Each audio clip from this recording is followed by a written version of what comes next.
ኦኬ መጀመሪያ አንድ ጌታ፣ አንዲት ጥምቀት፣ አንድ ሃይማኖት ሲል ማንን ነው የሚያመለክተው የሚል ነው። አይ ቲንክ አይ ቲንክ ከዛ በፊት እንደው ክርስቶስ ወደዚች እምነት ወይም ወደዚህ ሃይማኖት ተከተሉ እሱስ በዛ ሰዓት ሲከተሉ የነበረው ወይም ደግሞ እንዲከተሉ ሰዎች ሲነግር የነበረበት ሃይማኖት አለ ወይ የሚለውን እሱ ብንመልስ ይሻላል መሰለኝ። ክርስቶስ ባይዞ የሆነ እምነት ተከታይ ሳይሆን የሚታመነው አካል ራሱ ክርስቶስ ራሱ ነው። ኦኬ እምነቱ ራሱ ወይም ደግሞ የሚታመነው አካል ራሱ ክርስቶስ ራሱ ነው። ክርስቶስ የሆነ እምነት ተከታይ ሳይሆን የሚታመነው ወይም ደግሞ ታማኙ ጌታ እሱ ራሱ ነው። የሚታመነው አምላክ እሱ ራሱ ነው። የሃይማኖታችን ጀማሪም ፈጻሚም ተብሎ የሃይማኖታችን ሐዋርያ ብሎ ሐዋርያ ቅዱስ ጳውሎስ ይገልጸዋል ክርስቶስን ማለት ነው። ልክ ዕብራውያን መልእክቱ ምዕራፍ 12 ላይ ሃይማኖት ራሱ ጀማሪው መስራቹ ክርስቶስ ራሱ ነው። እሱን ነው የምንከተለው እንጂ እሱ የሚከተለው ሃይማኖት ሊኖር አይችልም። እሱ ደግሞ እንድንከተል ያስተማረውን ወይም ደግሞ እንድንከተል የነገርን ማንን ነው ከተባለ አንድ እሱን ነው ማለት። እሱ ደግሞ ሪቪል የሚያደርገው እውነት ደግሞ አለ፣ ወይም ደግሞ እሱ ደግሞ ሪቪል ያደረገው እውነት መገለጥ ደግሞ አለ። ለቅዱሳኑ የሰጠው መገለጥ፣ ለቅዱሳኑ የሰጠው ትምህርት አለ። እሱም ሐዋርያው ቅዱስ ይሁዳ በይሁዳ መልእክቱ ምዕራፍ 1 ከቁጥር 3 ጀምሮ ምን ብሎ ተናግሯል? ስለ መዳናችን ልጽፍላችሁ እጅግ ተግቼ ሳለው ለቅዱሳን አንድ ጊዜ ፈጽሞ ስለተሰጠች ሃይማኖት እንድትጋደሉ እጽፍላችሁ ዘንድ ግድ ሆነብኝ ይላል። ለቅዱሳን ስንት ጊዜ የተሰጠች? አንድ ጊዜ። የሆነ ጎዶሎ ሆና ነው የተሰጠችው? አይደለም። ፍጹም ተደርጋ የተሰጠች ምን አለች አለ? ሃይማኖት። ሃይማኖት ምን ማለት ነው? ዶክትሪን ወይም ደግሞ አስተምህሮ ማለት ነው። አንድ ጊዜ የተገለጠ እውነት ነው። በማን የተገለጠው? በክርስቶስ ነው የተገለጠው። ያ የተገለጠው እውነት እስከ መቼ ድረስ ይጸናል? እስከ ዳግም ምጽአት ድረስ ጸንቶ ይኖራል። ክርስቶስ እስኪመጣ ድረስ የሚጸና ነው። ለሐዋርያቶቹ አንድ የተገለጠ፣ ለቅዱሳኖቹ በሐዋርያቶቹ በኩል ክርስቶስ የገለጠው እውነት ነው ማለት ነው። እሱም ምን ብሎ ተናግረዋል ክርስቶስ? ማቴዎስ ወንጌል ምዕራፍ 16 ከቁጥር 13 ጀምሮ የሰው ልጆች የሰው ልጅ ማን ይሉታል ካለ በኋላ የሰው ልጅ ማን ነው አለ ቅዱስ ጴጥሮስ? የሕያው እግዚአብሔር ልጅ ነው አለ። አንተ ጴጥሮስ አለት ነህ፣ በዚች አለት ላይ ቤተ ክርስቲያኔን እሰራታለሁ ወይም እመሰርታታለሁ። አለት ያለው ምስክርነቱን ማለት ነው። አንተ የሕያው እግዚአብሔር ልጅ ነህ የሚለውን ምስክርነት ማለት። በዚህ እውነት ላይ ምን እሰራለሁ አለ? ቤተ ክርስቲያኔን። ቤተ ክርስቲያን የሚመሰርታት ክርስቶስ በዚህ እውነት ላይ ነው። ክርስቶስ ወልደ አብ ወልደ ማርያም ሕያው የሚለው መሰረት ላይ ወይም ደግሞ ፍጹም ሰው ፍጹም አምላክ በሚለው መሰረት ላይ ቤተ ክርስቲያን ትመሰረታለች። በዚች የተመሰረችው ቤተ ክርስቲያን ደግሞ ምን አለ? የገሃነም ደጆች እንኳን አይችሏት። የገሃነም ደጆች አይችሏት። ስለዚህ ክርስቶስ የመሰረተው ክርስቶስ የገለጠው ሃይማኖት ትምህርት አለ። ያንን ትምህርት እስከ መጨረሻው ይጸናል። የገሃነም ደጆች የተባሉ መናፍቃን እንኳን ቢነሱ ሊያጠፉት ከቶ አይቻላቸውም ማለት ነው። ስለዚህ ክርስቶስ ያንን እውነት ገልጧል። ያንን ቤተክርስቲያን ወይም ደግሞ ኤክሌሲያ ማለት የክርስቲያኖች ህብረት ማለት ነው። ያንን ህብረት ክርስቶስ መስርቶታል። ሐዋርያት፣ ከዛ 72 አርድእት፣ 36 ቅዱሳን አንስት፣ ከዛ ደግሞ 3000 ክርስቲያኖች እያለ ያንን ህብረት እየሰፋ ይሄዳል ማለት ነው። ያ ህብረት ስቲል በክርስቶስ ተመስርቷል። ግን ክርስቲያን ተብለው የተጠሩት መቼ ነው ይላል? ከክርስቶስ እርገት በአንጾኪያ ከ1 ዓመት በኋላ ማለት ነው። ኦፍኮርስ ወንጌል እየሰበኩ ነው፣ ክርስቲያኖችን እያበዙ ነው። ግን ክርስቲያን የሚለው ስም ግን ስቲል አልተጠሩም ነበረ በመጠራት ደረጃ ማለት ነው። ከ1 ዓመት በኋላ አንጾኪያ በሚባል ክርስቲያን ተብለው ተጠሩ ይላል። አሁን ክርስቲያን ተብለው ተጠሩ ማለት የክርስትና ጅማሬ የዛን ሰዓት ነው ማለት ነው አይደለም። ኦኬ ስም አንድ አካል ስም ወጣለት ወይም ደግሞ ስሙ ተጠራ ማለት ከዛ በፊት አልነበረም ማለት አይደለም። ለምሳሌ የኛ ህልውና ወይም ደግሞ የኛ መገኘት ከማህፀን ጀምሮ ቢሆንም ስም የሚወጣልን ግን ምናልባት ከ8 ወይም ደግሞ ከ1 ዓመት ከምናምን በኋላ ሊሆን ይችላል። ከ1 ዓመት በኋላ ስማችን ወጣ ወይም ስማችን ተሰጠ ማለት ነው። ከዛ በፊት አልነበርንም ማለት አለ። ክርስትና ስቲል ኤግዚስትስ ማለት ነው። ኤግዚስት ያደርጋል። ከአይሁዶች ወይም ደግሞ የብሉይ ኪዳን መጻሕፍት የሚቀበሉ ግን የክርስቶስን መሲህነት ወይም ደግሞ የክርስቶስን ጌትነት የማይቀበሉ አይሁዳውያንን ከክርስቲያኖች የክርስቶስን መሲህነትን የክርስቶስን መምጣትን የሚቀበሉ ደግሞ ክርስቲያኖች ተብለው ተለዩ ማለት ነው። ክርስቲያን የሚል ስም ወጣ። ዘን ይሄ ትምህርት ኮንስታንትሊ ቀጠለ እስከ መቼ ድረስ? እስከ 325 ድረስ ክርስቲያኖች እየተባሉ ቀጠሉ። 325 ላይ አርዮስ የሚባል መናፍቅ መጣ። አርዮስ የሚባል መናፍቅ ሲመጣ ክርስቶስ ራሱ አምላክ አይደለም ለወጡ ስብሐትና ፍጡር ነው የሚል ምንፍቅና ሲያነሳ እነ ቅዱስ አትናቴዎስ ከየት አመጣው? ቀድሞ የነበሩ አባቶቻችን ያላስተማሩ ትምህርት ነው፣ አዲስ ትምህርት ነው። ስለዚህ ቀድሞ ያላስተማሩት ትምህርት ስላመጣ ምን ተባለ? እሱ ተለይቶ ከቤተ ክርስቲያን ወጣ። ከአርዮስ ጋር ተከትለው የወጡ አርዮሳውያን ተባሉ። ትክክለኛውን ትምህርት ይዘው የቀጠሉ ግን የቀናውን ትምህርት የያዙ ሲሉ በዛ ሰዓት እነ ቅዱስ አትናቴዎስ ኦርቶዶክሲ ወይም ደግሞ ኦርቶዶክስ የሚለውን ስም ኦርቶዶክስ ክርስቲያንስ ማለት ነው።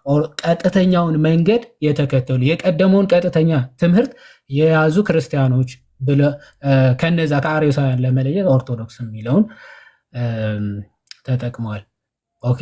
እና ቅዱስ አትናቴዎስ ትምህርቱን ራሱ ኦርቶዶክስ የሆነ ቀጥተኛ የሆነ ትምህርት የያዙ ማለት ነው። ከዛ አንጻር እንደዛ ነው አመጣጡ ራሱ ታሪኩን ስንመጣ ማለት እዛ ክፍል ላይ አንድ ጌታ፣ አንድ ጥምቀት፣ አንድ ሃይማኖት የተባለው ማን ነው ከተባለ ኦፍኮርስ ኦርቶዶክሲ ነው። በምንድነው ማወቅ የምንችለው ከተባለ በዛ ሰዓት የተገለጠው ትምህርት ስቲል በዚህ ሰዓት ይዛ የምትገኝ ቤተክርስቲያን ኦርቶዶክስ ብቻ ስለሆነች ኦኬ።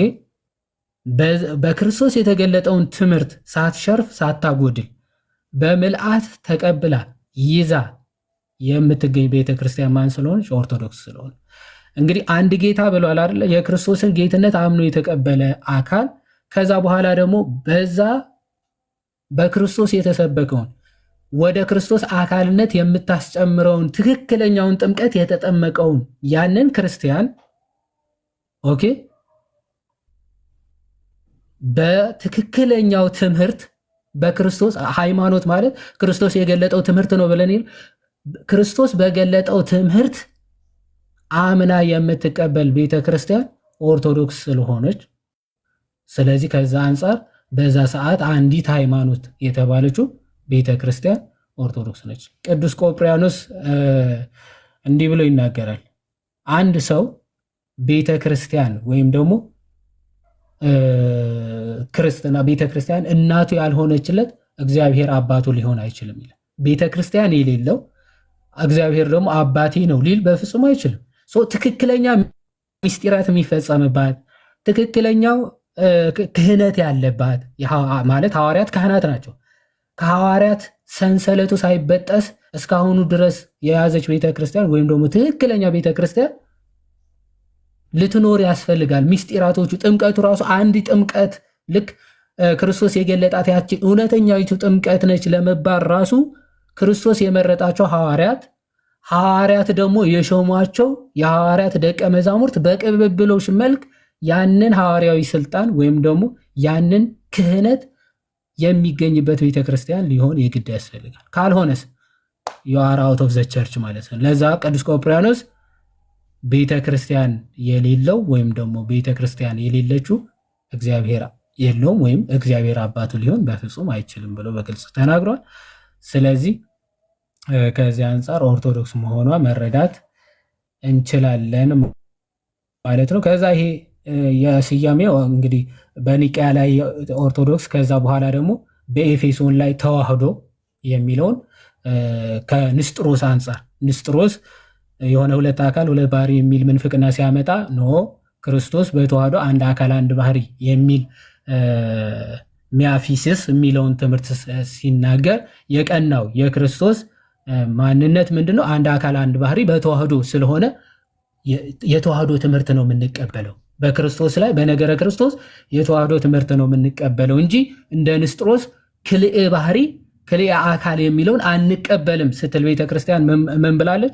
ተዋህዶ የሚለውን ስም ይዛለች ማለት ነው። ስለዚህ ኦርቶዶክስ ተዋህዶ የሚለው ከዚህ አንጻር የመጣ ነው ማለት ነው። ስሙ ከማን ለመለየት ነው? ከመናፍቃን ለመለየት ነው ማለት እንጂ ክርስቲያኖች ነን፣ ትክክል ነው። ክርስትና መለያችን ነው፣ ስማችን ነው። ግን መናፍቃን ሲነሱ ከመናፍቃን ለመለየት ምን ይመጣል?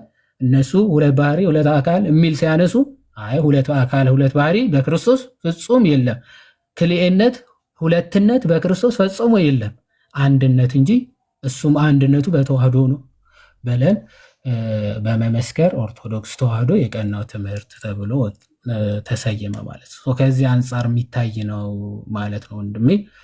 ምናልባት አዳምም ዶክተር የምትጨምሩት ካለ ጨምሩና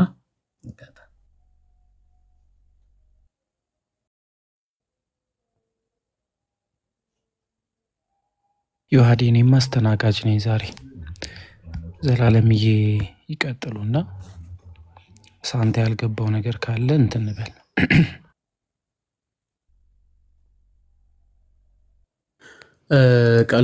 ቃለ ሕይወት ያሰማልን ዮሐድሻ። ትክክለኛ ነገር ነው፣ ግን የሚጨመር ነገር ብቻ ለመጨመር ነው። አሁን የሚያስገርበኝ ነገር ምንድን ነው?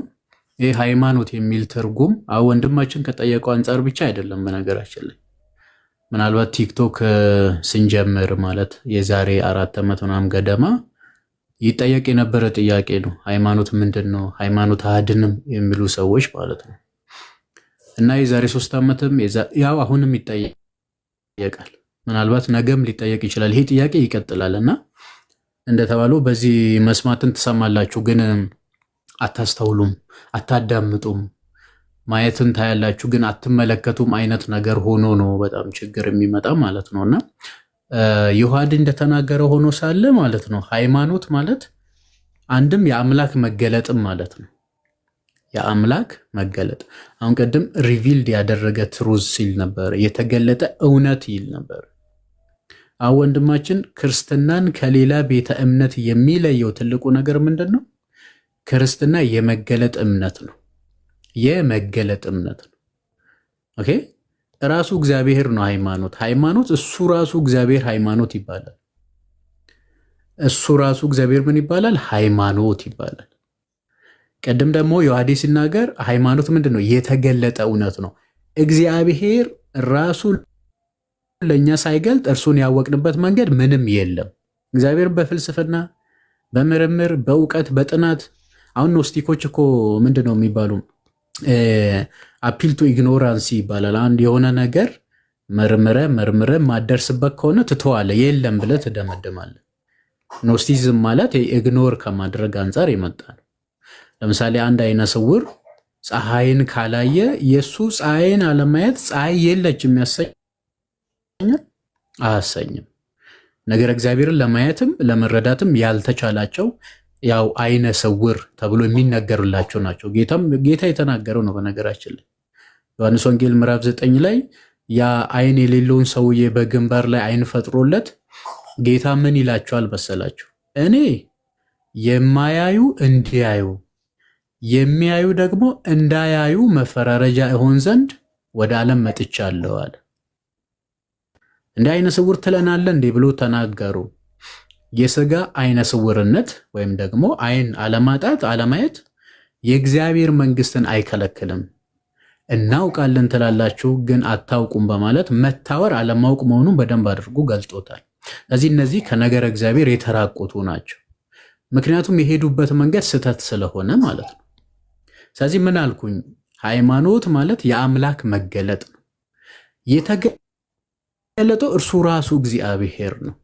ቅዱስ ዮሐንስ በወንጌሉ እንዲላል ዮሐንስ ወንጌል ምዕራፍ 1 ቁጥር 18 ላይ እግዚአብሔርን ያየ አንድስ እንኳን የለም፣ በአባቱ እቅፍ ያለ አንድያ ልጁ እርሱ ተረከው ይላል። ኦኬ፣ እሱ እኮ ነው የተረከን። መንገድም እውነትም ሕይወትም እኔ ነኝ እያለ እኮ ተረከን። በእኔ በቀር ወደ አብ የሚመጣ የለም ብሎ እኮ ሰበከን። መንገድነቱ ሰው ሆኖ መምጣቱ ነው። በአጭር ቁመት በጠባብ ደረት ተወስኖ ስልጣናዊ የሆነ የቃሉን ትምህርት ሰምተን የተራራው ስብከት ላይ እንደተናገረ እንደ ጻፎቻቸው ሳይሆን እንደ ባለስልጣን ያስተምራቸው ነበር፣ በትምህርቱም ተገረሙ ይላል። እሱ ባለስልጣን ነዋ። ሁሉን በስልጣኑ ቃል እየደገፈ ነው የሚለው ቅዱስ ጳውሎስ። ሁሉን በስልጣኑ ቃል፣ ትምህርቱ በስልጣኑ ነው፣ ተአምራቱ በስልጣኑ ነው። የትኛው ቦታ ላይ ነው ኢየሱስ የሆነ ጸሎትን አድርጎ እንደ ነቢያት እንደነ ኤልሳ እንደነ ጴጥሮስ እንደነ ሐዋርያት በቃ በጥቅሉ የሆነ ነገር ያደረገበት ቦታ የለም። ኃጢአትሽ ተሰረየችልሽ፣ ኃጢአትህ ተሰረየልህ፣ እምነትህ አዳነ፣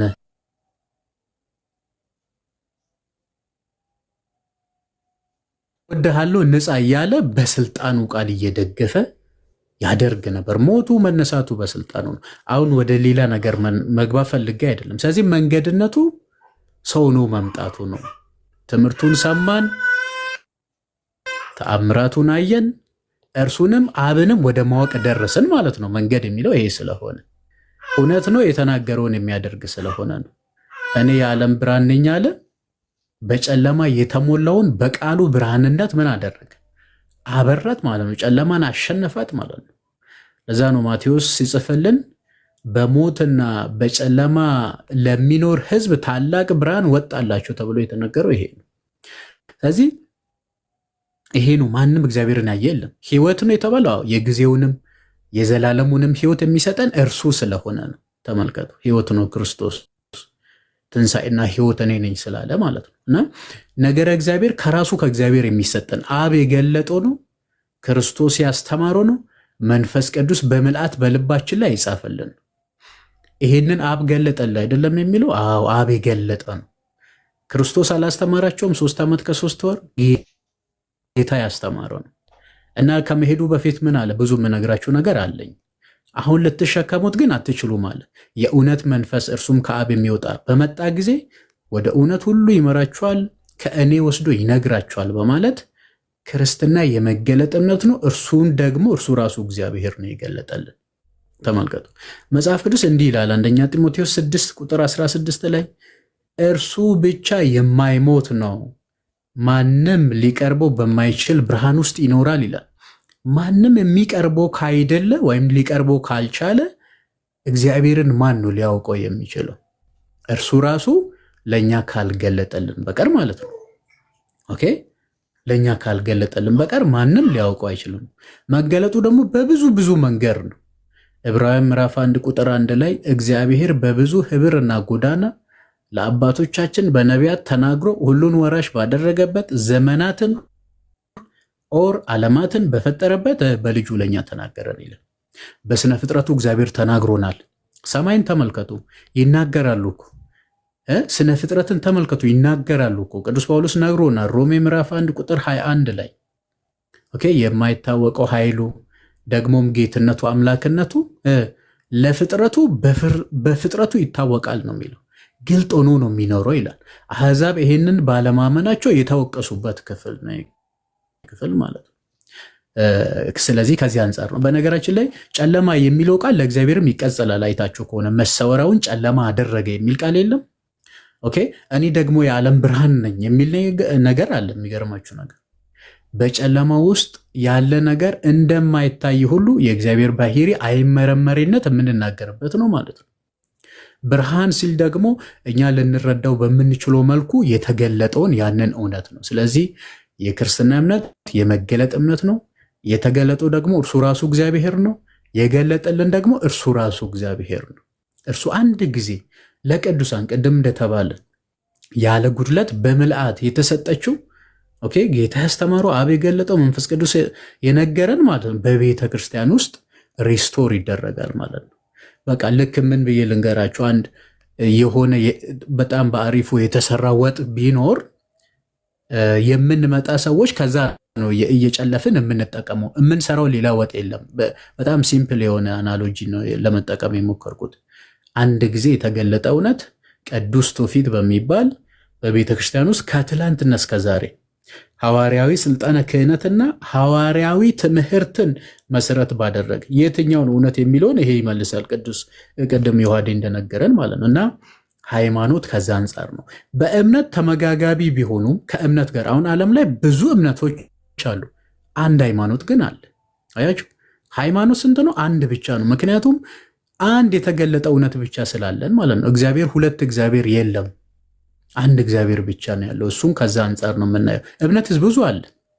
ኦኬ አንድ አካል የሚያምን አለ፣ ህልውተ እግዚአብሔርን የማይቀበል አለ፣ እነ ቤልፌጎርን እነ ዚዮስን አምልኮተ ጣዖት አሉ። አሁንም ብዙ እምነቶች አሉ። እግዚአብሔር የለም ማለት በራሱ እምነት ነው። በነገራችን ላይ ሃይማኖትና እምነት ተመጋጋቢ የሚሆኑት የቱ ጋ ነው ያላችሁኝ እንደሆነ ያቺ የተገለጠችውን እውነተኛ እምነት ይሁንልኝ ይደረግልኝ ብለን ስንቀበል እምነት ይሆናል ማለት ነው። ሮሜ 9 ቁጥር 5 ላይ ክርስቶስም ከእነርሱ መጣ በስጋ ምንድን ነው አባቶችም ለእነርሱ ናቸው ያለ ይዘረዝርና ክርስቶስም በስጋ ከእነርሱ መጣ እርሱም ከሁሉ በላይ ሆኖ ለዘለዓለሙ የተባረከ አምላክ ነው ብሎ አስተምሮን ያስቀምጥና አሜን ብሎ ደግሞ እምነቱን ያስቀምጣል። ተቀብያለሁ ማለት ነው። ስንቀበል ሃይማኖት ራሱ እምነት ይሆንልናል ማለት ነውና እሱን በዛ መንገድ ነው። ሌላ ቅድም ብሏል ዮሐዴ ጌታ የትኛው ሃይማኖት ነው ለሚለው እሱ ራሱ ሃይማኖት ነው ብያለሁ ቅድም። ሃይማኖት አያድንም ስትሉ ጌታ አያድንም እያላችሁ ነው። ምናልባት የአማርኛ እጥረት ካለ የመጽሐፍ ቅዱስ መዝገበ ቃላት አለ። ሃይማኖት ሀሌቷ ስለሆነ የመጀመሪያ ፊደል ነው። እሱን ሂዱና ተመልከቱት። ኦኬ ስርዓት አምልኮን ሁሉ ይጨምራል፣ የክርስትና ህይወትን ሁሉ ይጨምራል ብሎ ያስቀምጣል። እና እሱን ከዛ አንጻር መረዳት ነው። የጌታን ነገር በዚህ መልኩ ቅድም ዮሐዴ እንደተናገር ኦርቶዶክስ የሚለውንም ያው መድገም እንዳይሆን ቃለ ሕይወት ያሰማልን ዮሐዴ። ይሄን ለመጨመር ብቻ ነው። እናመሰግናለን ዮሐዴ ዘላለምዬ። እግዚአብሔር አምላክ ይስጥልን። ሳንታ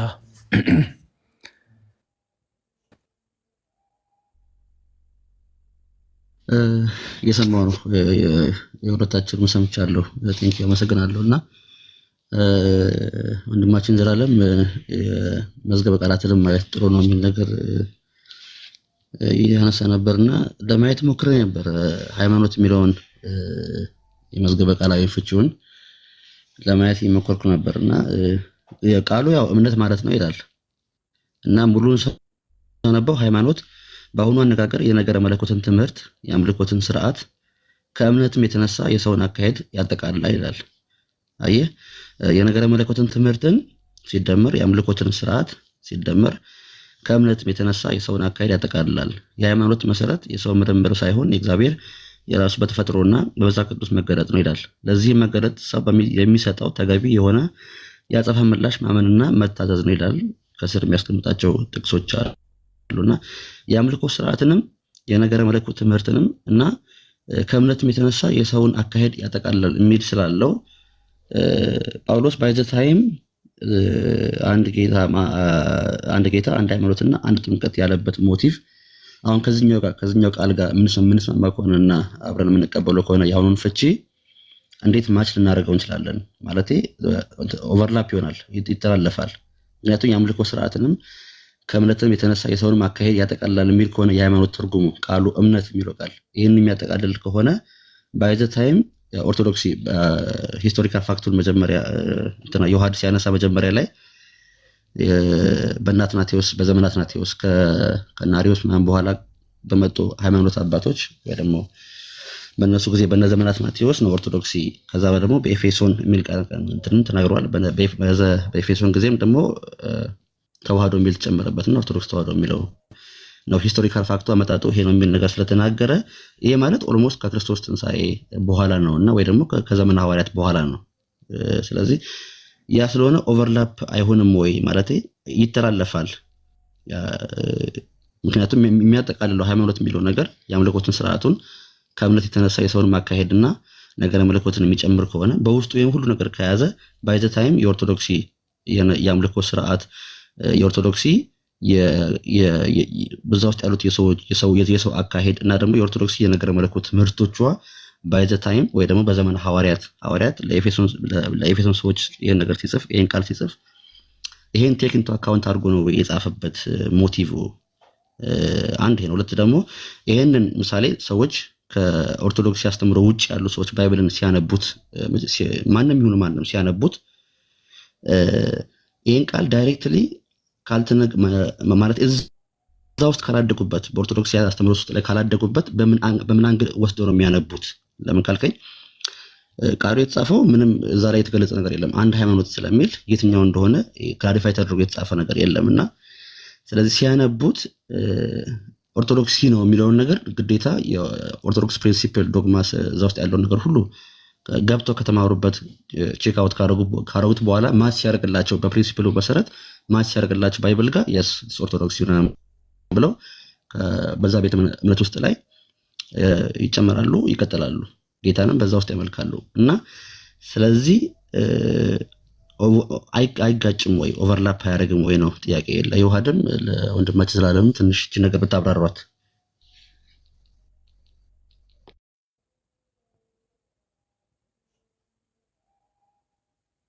ኦኬ ምናልባት ከመመለሴ በፊት ክሊር እንድታደርገው ኦቨርላፕ አያደርግም ወይ ማለት ምኑ ከምኑ ጋር ነው? ኦቨርላፕ አያደርግም ወይ ማለት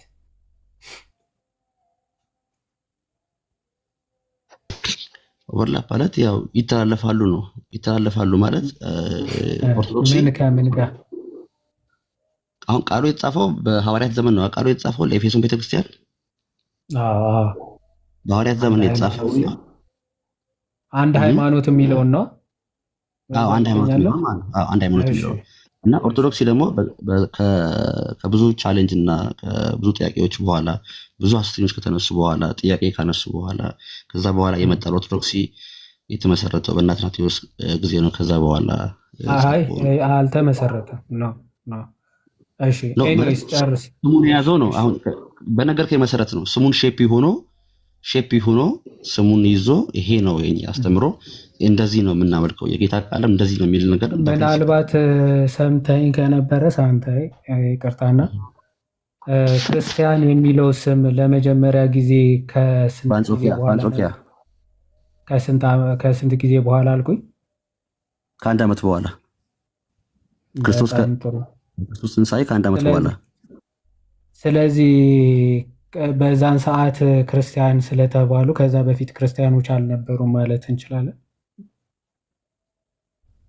ባይብል እስካለ ድረስ እኛ ማለት አንችልም፣ አልተገለጸማ። ስለዚህ ምን ነበሩ ማለት ከዛ በፊት ምን ነበሩ እኮ? አሁንም የኔን ጥያቄ ገልብጠ ነው አሁን እየጠየቀኝ ያለው እና ባይዘ ታይም ምናልባት ኮንሴፕቱ ከገባ እሱማ እየጠየቁ ነው። ሀሳቡ ከገባ ይሄ ቀርቷል ወይም ደግሞ እንደዚህ ኮንትራዲክት ያደርጋል ለማለት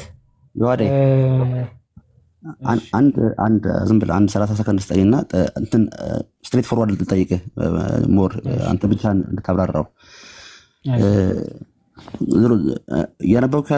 ያነበብኩት ከዚህ በፊት የመጽሐፍ ቅዱስ መዝገበ ቃል የምትለውን ሃይማኖት የሚለውን ፍቺ ላይ ነው አሁን ፎከስ አድርጌ የምጠይቃችሁ እና 3 ነገር ስለሚጠቀስ ነው። የነገረ መለኮትን ትምህርት፣ የአምልኮ ስርዓትንና ከእምነት የተነሳ የሰውን አካሄድ ያጠቃላል ስለሚል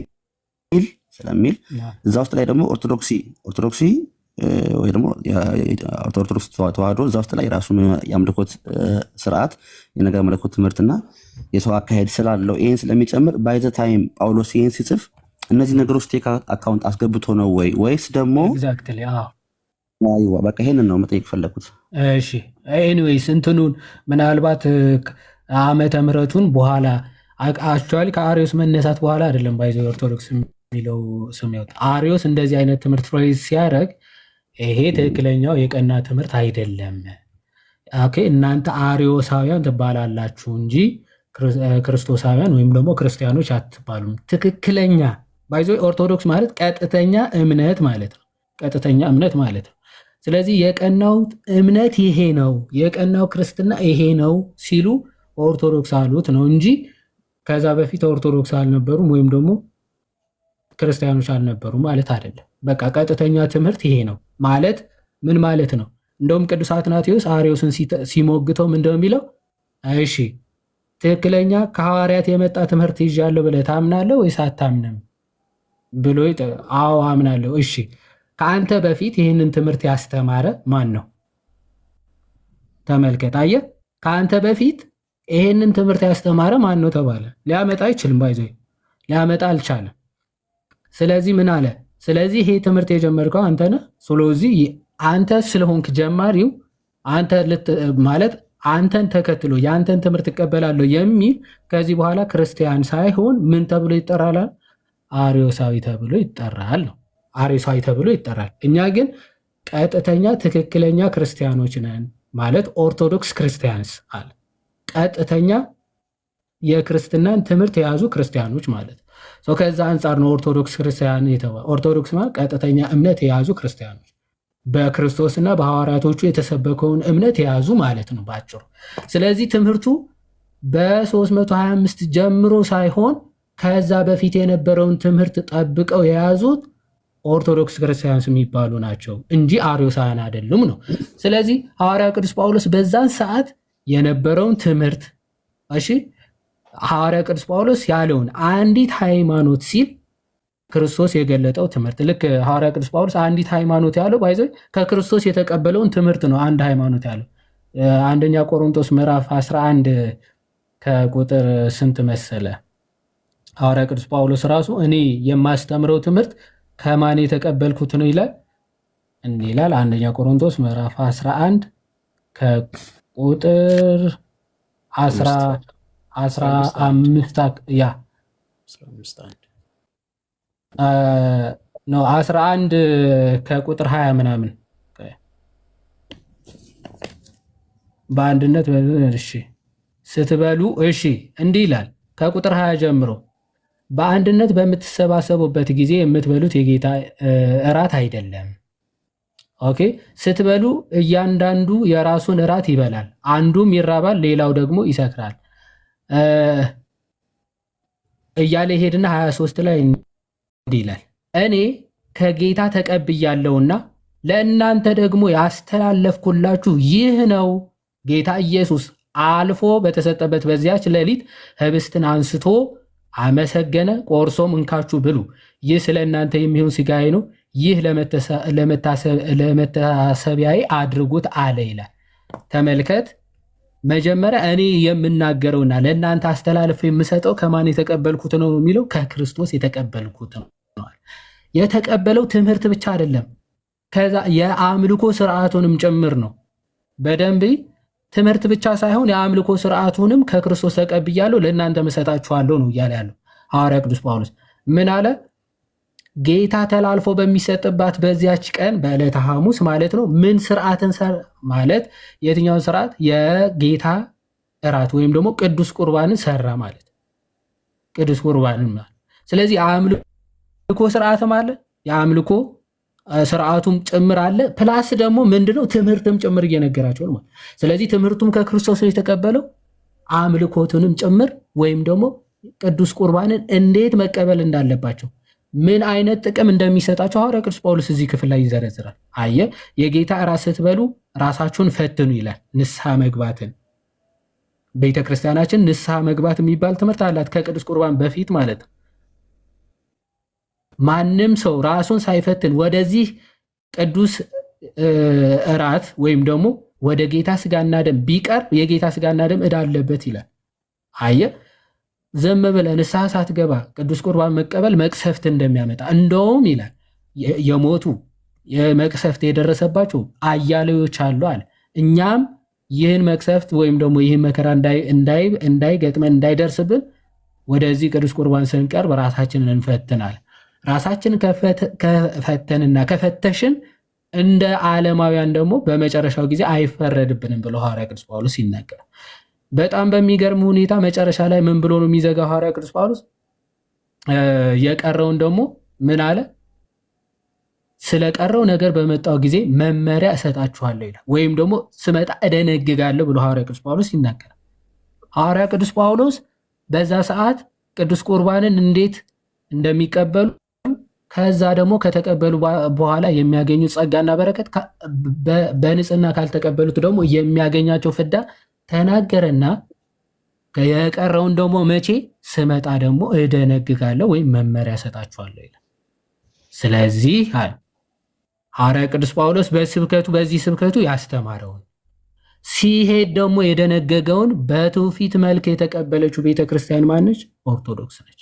ያንን ጠብቃ እስካሁን ድረስ ያለችው ማነች? ቤተክርስቲያን ኦርቶዶክስ ነች። ያንን ነው ኦኬ የቀደመች ኦርቶዶክስ ነች አይደለችም የሚለው ስሟ ነበረ አልነበረም አይደለም ራሱ ክርክር ያንን በዛን ሰዓት በሐዋርያቶችና ከሐዋርያት በኋላ የነበረውን ትምህርት ሐዋርያቶቹ ሲያስተምሩት የነበረው ትምህርት ሲያመልኩበት የነበረው የአምልኮ ስርዓት ሲያደርጉት የነበረው አገልግሎት እያንዳንዱ ይዛ ያለችው ቤተክርስቲያን የትኛዋ ነች ነው። አሁን እሱን በምንድነው ማወቅ የምንችለው? አንድ በመጽሐፍ ቅዱስ፣ ሁለተኛ በቤተክርስቲያን ታሪክ ማለት ነው። በቤተክርስቲያን ታሪክ መንፈስ ቅዱስ ሁልጊዜ በቤተክርስቲያን ሕይወት ውስጥ ያለ ነው። ኦኬ ቤተክርስቲያን ሁልጊዜ ወደ እውነት የሚመራት እንዳትጠፋም የሚጠብቃት ይህ መንፈስ አለ። ክርስቶስም እስከ ዘላለም ድረስ ከእናንተ ጋር እሆናለሁ ብሎ በሐዋርያት አገልግሎት ሁልጊዜ በቤተክርስቲያን ውስጥ እንዳለ ተናግሯል። ስለዚህ ክርስቶስ እያለ መንፈስ ቅዱስ እያለ የማጠፋ ቤተክርስቲያን ሁልጊዜ እንዳለች የታወቀ ነው።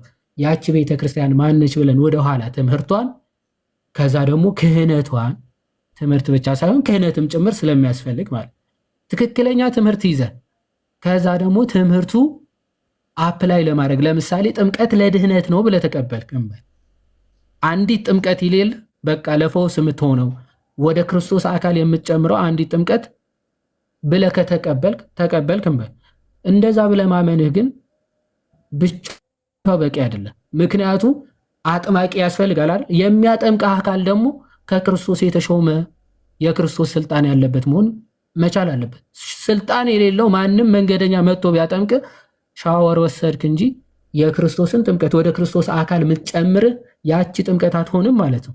ስለዚህ ትምህርቱ ብቻ ሳይሆን ፕላስ ደግሞ ምኑ ያስፈልጋል ማለት አጥማቂው ትክክለኛ የሆነ ስልጣን ደግሞ ያስፈልገዋል ማለት። እሺ ትክክለኛ ስልጣን ኦርቶዶክስ ውስጥ እንዳለ ማረጋገጥ ይቻላል? በሚገባ ይቻላል። እንዴት? ይኸው ክርስቶስ ጴጥሮስን ሾመ። ጴጥሮስ ማርቆስን፣ ማርቆስ አትናሲየስ ነው አትላሲየስ የሚባል የማርቆስ ደቀ መዝሙር አለ። እንደዛ እያልክ ሰንሰለቱን እየቆጠርክ ሄደህ 3:25 ላይ ሰንሰለቱ ሳይበጠስ ማለት ነው ቅዱስ አትናቴዎስ ጋር ትደርሳለህ። ቅዱስ አትናቴዎስ ከቅዱስ አትናቴዎስ በፊት እለእስክንድሮስ ትላለህ። ኦኬ ከእለእስክንድሮስ በፊት እነ ጴጥሮስ ተፍሳሜተ ሰማዕት እያልክ ትሄዳለህ። እሺ ከዛ አትናቴዎስ ጋር ስትደርስ ማን ኢትዮጵያዊ አባ ሰላማ ወይም ደግሞ ፍሬመናጦስ ይመጣል ማለት አባ ሰላማ ከሳቴ ብርሃን ማለት በማን ተሾሙ? በአትናቴዎስ ማለት። እንዲህ እያልክ አሁን ያሉት ፓትርያርክ ማን ናቸው? አቡነ ማትያስ ጋር ትደርሳለህ። ሰንሰለቱ ሳይበጠስ ክርስቶስ እከሌ ሾመ እየተባለ ክህነቱ ወይም ደግሞ ክርስቶስ የሾመውን ስልጣን ሳይበጠስ እስካሁኗ ሰዓት ልታገኝ የምትችለው ማን ጋር ነው?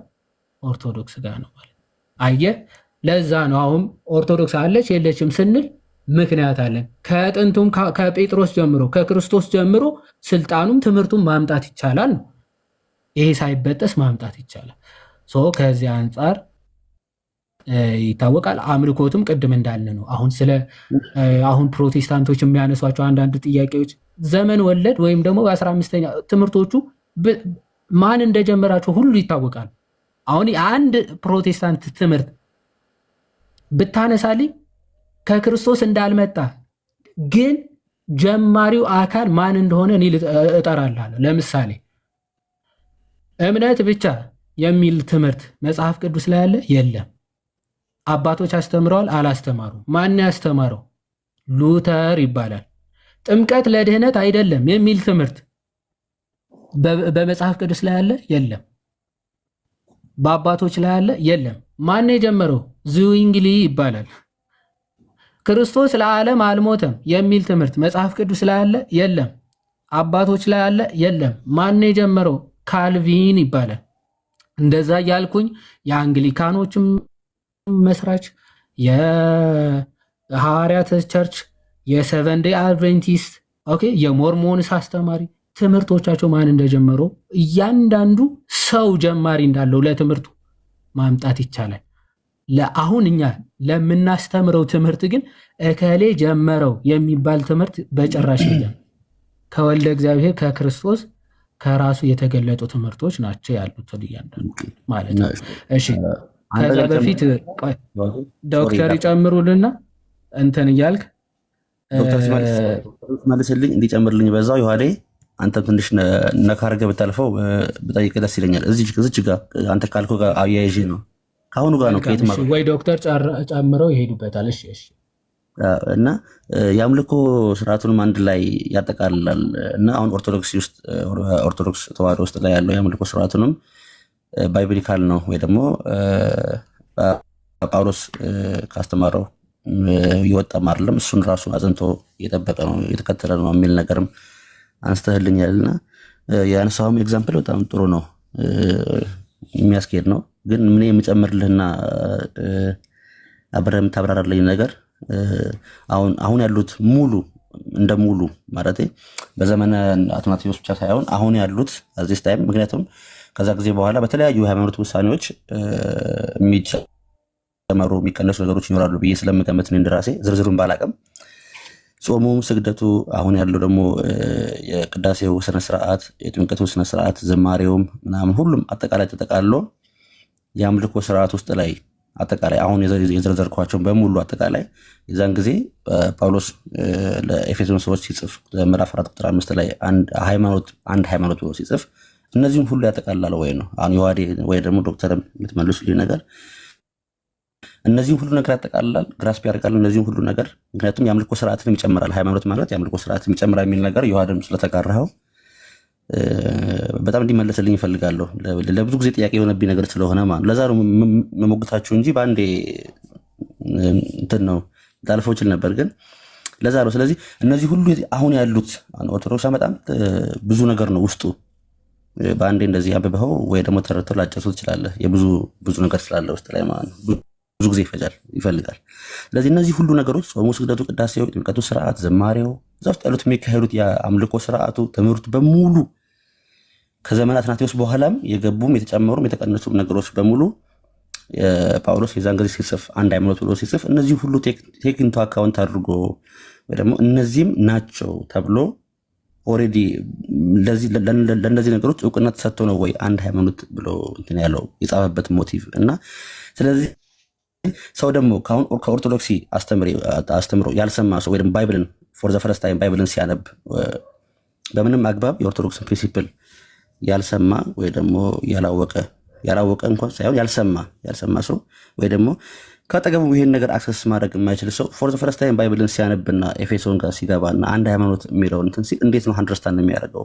ወይም ከሆነ ጊዜ በኋላ ጌታን ከተቀበለ በኋላ ክርስቶስ የቤተክርስቲያን ራስ መሆኑን ከተቀበለ በኋላ ላይ ከሚሰማውና ከሚማረው ነገር ነው በኋላ ላይ ይሄን ነገር ወይ ደግሞ ኦርቶዶክስ ፕሪንሲፕል የዚህ አንድ ሃይማኖት የሚለውን ነገር እሱ ነው የኦርቶዶክስ ተዋሕዶ ነው የሚያመለክተው የሚለውን ነገር ሊቀበል የሚችለው ነው ወይስ አንድ ሃይማኖት የሚለውን እንዴት ነው ሊቀበለው የሚችለው? እንደ አንድ አንባቢ እንዴት ነው አንደርስታንድ ያደርገው የሚችለው? ይዋድ ይህን ጨምረህ ትመልስልኝ። ሶሪ ግን ችግር የለውም። ጥሩ ኦኬ። አሁን አይ ቲንክ መጀመሪያ ሃይማኖት የሚለው ከቀኖናና ከስርዓት መጀመሪያ መለየት ጥሩ ነው። አሁን ቀኖናዎች አሉ፣ ስርዓቶችም አሉ። በየጊዜው የሚሻሻሉ በየጊዜው እንደየሁኔታው ሊስተካከሉ የሚችሉ ቀኖናዎችና ስርዓቶች አሉ።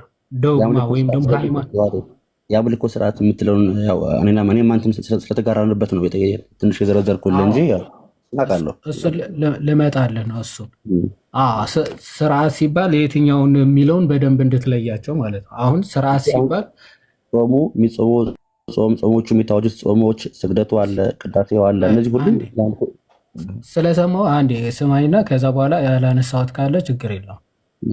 ሰምቻለሁ። እሺ ይሄ ቀኖናና ዶግማ የሚባሉ ትምህርቶች አሉ በቤተ ክርስቲያን ማለት ነው። ዶግማ ማለት አንዴ ሪቪል የተደረገ ከዛ በኋላ ማጨምርበት ማትቀንስበት ለዘላለሙ ኮንስታንትሊ የሚቀጥል እውነት ማለት ነው። ቀኖና ማለት ደግሞ እንደየሁኔታው ማለት ኦኬ ከእንትን አንጻር ሳም ካኖን አንጻር ዶግማስ የሚባል አለ። እሱ እንተውና ቀኖና ግን ስንል የሆነ ሊሻሻል የማይችል ምናምን ማለት ሳይሆን ኦኬ በቤተ ክርስቲያኒቱ የሚወጣ ከትምህርቱ አንጻር የሚወጣ ስርዓት ማለት ነው ቀኖና ማለት ሶ በዶግማ ትምህርቶች ለምሳሌ ሚስጥረ ሥላሴ፣ ሚስጥረ ሥጋዌ፣ ሚስጥረ ጥምቀት፣ ሚስጥረ ቁርባን፣ ሚስጥረ ትንሣኤ ሙታን እነዚህ የማይቀየሩ ትምህርቶች ናቸው፣ መሰረቶች ናቸው። አሁን የአምልኮ ስርዓት ሲባል ምን እያልን ነው? ቁርባኑ አለ፣ ጥምቀቱ አለ። እነዚህን ደግሞ ያካተቷቸው 7ቱ ሚስጢራተ ቤተክርስቲያኖች አሉ። ለምሳሌ ሚስጢረ ንስሐ አለ፣ ሚስጢረ ክህነት አለ፣ ክህነት ኦኬ፣ ሚስጢረ ተክሊል አለ ወይም ደግሞ የጋብቻ ማለት ነው። ንስሐ፣ ሜሮን፣ ቀንዲል የሚባሉ የቤተ ክርስቲያን ምን አሉ? ሚስጢራተ ቤተ ክርስቲያን የሚባሉ 7ቱ ሚስጢራት አሉ ማለት ነው።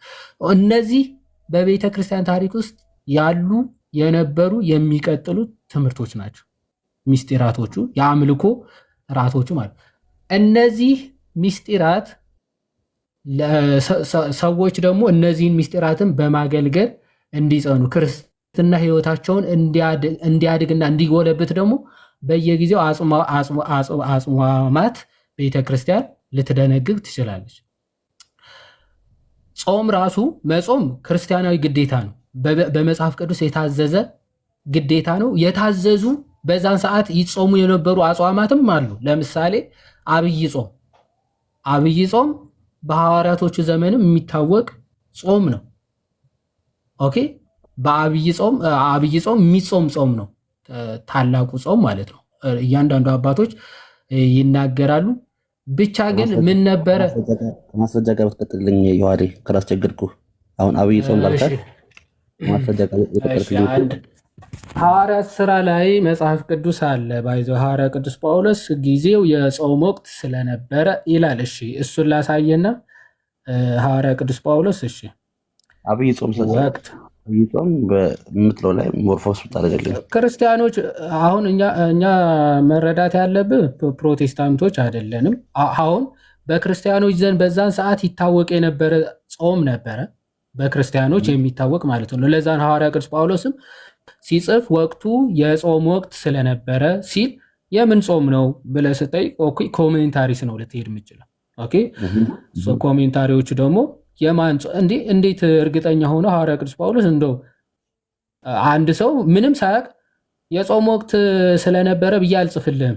ኦኬ ጊዜው እንደዚህ ነው እንትኖች የሚጾሙበት ብዬ አብራራላለሁ። ግን ኮመን ይሆንና የሚታወቅ አጽዋም ከሆነ የጾም ወቅት ስለሆነ እንዲህ ብናደርግ ብዬ ብጽፍልህ ኦኬ አንተ የምታውቀው ነው እኔ የማውቀው ነው። ሐዋርያ ቅዱስ ጳውሎስ ለክርስቲያኖች ሲናገር የጾም ወቅት ነው ብሎ ሲናገር ኦፍኮርስ ክርስቲያኖች የሚያውቁት የጾም ወቅት እንደነበረ ይታወቃል።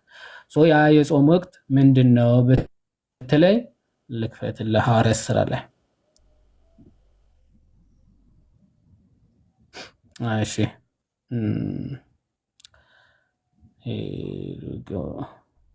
እሺ ቆይ ከነ እንትኑ እንዳመጣለህ 27 ቁጥር 9 ዮሐዴ እስከዛ ድረስ ተሜም ድምፁን ያሰማ ዶክተር አለው አዳምዬ አለውኝ እኮ ወንድሜ። ወራት ነው የሚለው፣ እንደውም አንድ ወር ብቻም አይልም ወራት ነው የሚለው። ወደ ዶክተር የቀጥሉ እንትን ጉባኤያት ላይ ስለ አብይ ጾም በዛን ሰዓት ይጾሙ የነበሩ ጾሞችና በጥንቷ ቤተክርስቲያን ላይ ተፈጥረው የነበሩ አንዳንድ የጊዜ አቆጣጠር ችግሮችን ስለሚያነሳ እሷን እስካወጣ መቀጠል ይችላሉ።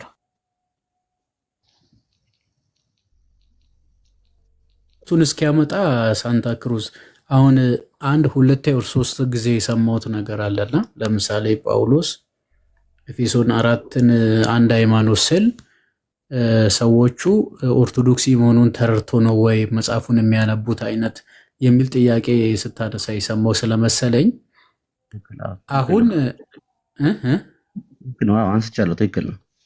ኦኬ አሁን አንተ ስታስብ ጥያቄ ሞቲቭ ማለት ነው ከትምህርቱና ከመጽሐፉ የትኛው የቀደመ ይመስላል?